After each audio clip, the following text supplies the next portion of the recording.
बिस्मिल्लाहिर्रहमानिर्रहीम। मैं नेवी से रिटायर्ड वाइस एडमिरल हूँ।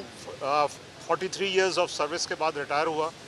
इस वक्त जिस हालात में पाकिस्तान है, मेरी सिर्फ एक ही पूरे पाकिस्तानियों से एक गुजारिश है कि हम सबको मिलकर एक कानून की हकमियत, कॉन्स्टिट्यूशन को डिफेंड करना चाहिए। और जो हालात इस वक्त पाकिस्तान के सारी दुनिया में जा रहे हैं वो इंतहाई शर्मिंदगी के बायस हैं। तो हमें सबको कोशिश करके कॉन्स्टिट्यूशन के पीछे खड़ा होना चाहिए और कानून की हकमियत होनी चाहिए।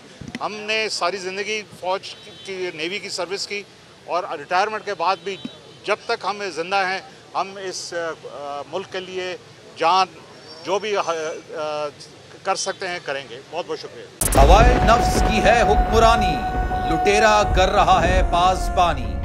बोल न्यूज के मार्केटिंग हेड आकाश राम ताहा लापता, तफ्तीशी इदारे जवाब देने से कासिर। अहले खाना परेशान, बेटे की जुदाई में माँ गम से निढाल। जो बच्चो हिंदू पर आए थे जो पाकिस्तानी, मुझे मेहरबानी करे पंहिंजो आकाश वापस कयो।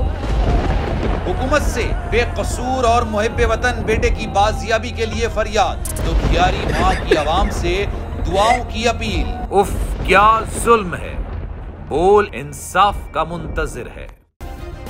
सब्सक्राइब करें और बेल दबाएं ताकि कोई खबर रह न जाए।